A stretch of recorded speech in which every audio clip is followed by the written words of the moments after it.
Hello everyone, it's Miss Kellyanne from the Lake Hiawatha Library, here for this month's Coding Unplugged. I'm really excited to share this activity with you because we're going to be creating our own story. So let's find out what to do.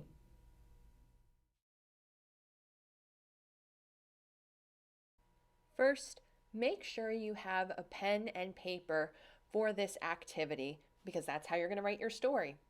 Now let's review some of the terms that we have gone over in previous Coding Unplugged videos, including programmer, you're the programmer, algorithm, sequence, loops, patterns, bugs, debugging, and conditionals. So we're going to add 3 more important coding words to this, and the first one is an event. An event is an action that causes something to happen. And also, I apologize if you hear a little snoring in the background. My dog is laying not far from me over here, and she's sleeping, and she snoots, as I like to call it. So after event is a nice acronym called FAIL.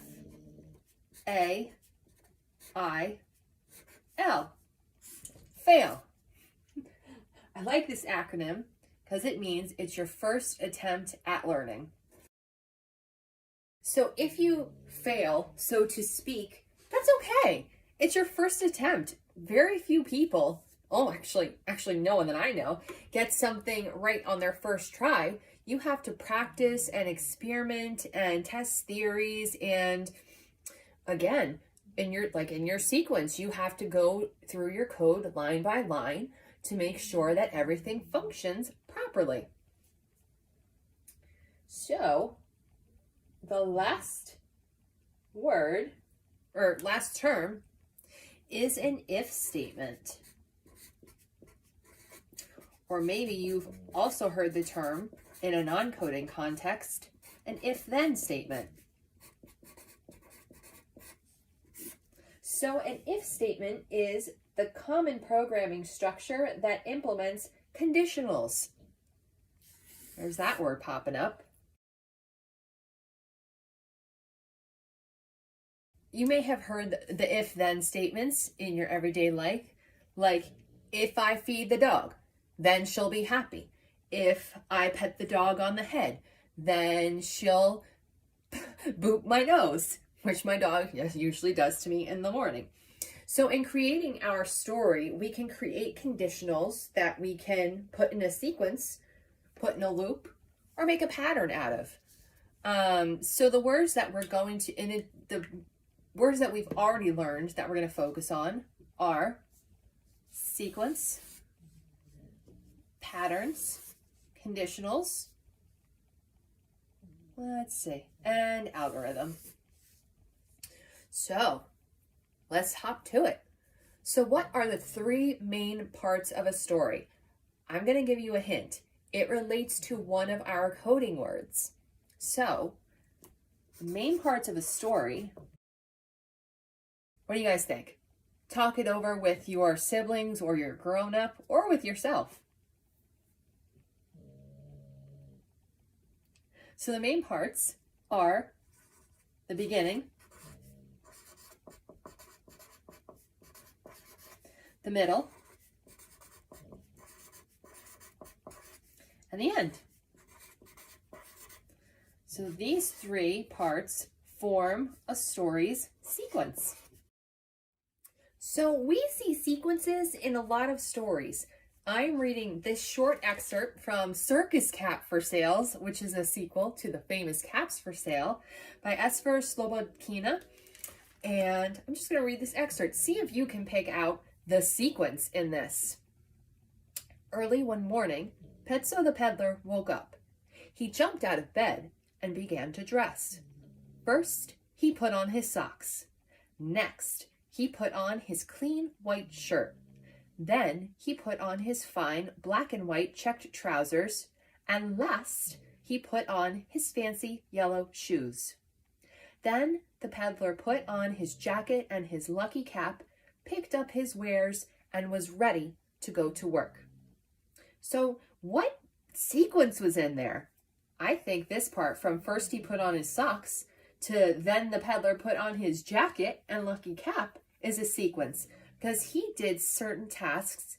He did tasks in a certain order. So one of the things we're going to do is code, so to speak, a sequence for the beginning of your story. So first, let's code the beginning of my story. Well, my main character is going to be Duffy, my dog. Don't glare at me, dog. If you could see my dog right now, she heard her name and is just staring at me.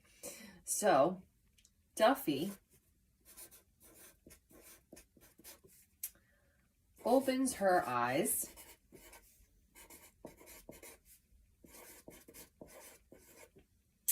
And after she opens her eyes, what do you think she's going to do? Let's do an if. If she sees her toy first, then she picks it up and squeaks it. If she sees Miss Kellyanne first, then she boops Miss Kelly's nose, because my dog does that to me on occasion, as I mentioned before. So that's our beginning. I'm going to keep this story really short. You can expand on what I wrote. I would say create your own, because you can make yours much more complex than I'm making it. I'm kind of making this easy so I can kind of reach out to all ages on this one. So, the middle.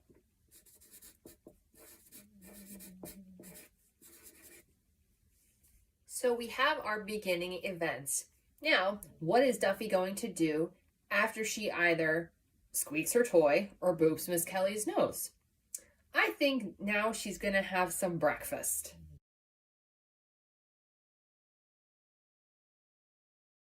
So, one of the choices for Duffy having breakfast is if Miss Kelly is eating breakfast at the same time, then Duffy takes some food from Miss Kelly's plate. I kid you not, my dog does this. Well, she doesn't take the food right from my plate, but she will sit by me and give her very, very unignorable puppy eyes where I have to feed her something of mine, or I just feel terrible. So, but we have another option. If I'm not eating at the same time, Duffy eats from her own bowl.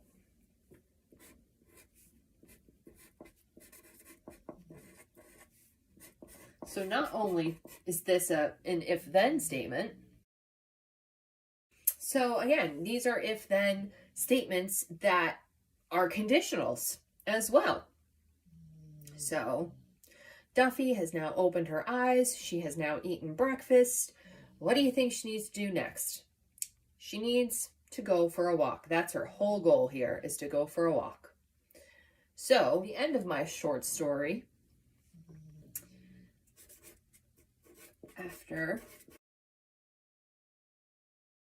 After Duffy opens her eyes and eats breakfast, she now wants to go for a walk.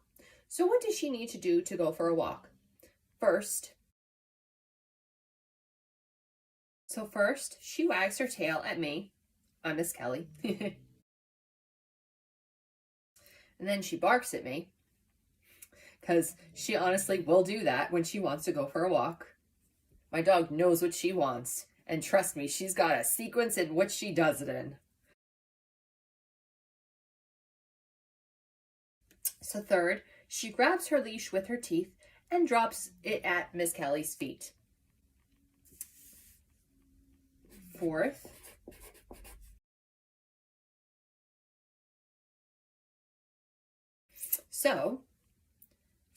Miss Kelly hooks the leash on Duffy. Fifth, Miss Kelly takes Duffy outside. And sixth, they go for a nice walk outside. So now we've just coded our story, or in another term, we made an outline of it. So how can we can write this kind of in a more fun way now that we know what to do. So let's see what I come up with.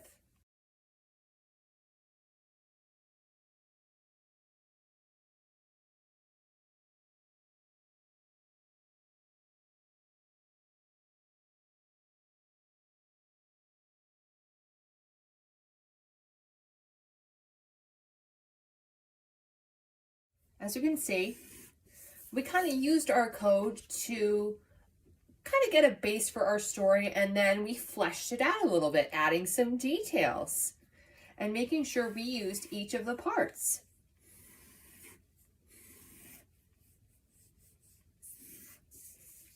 And then using those if-then conditionals.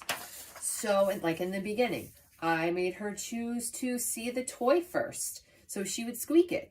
If I had put that she had seen Miss Kelly first, she would boop Miss Kelly on the nose.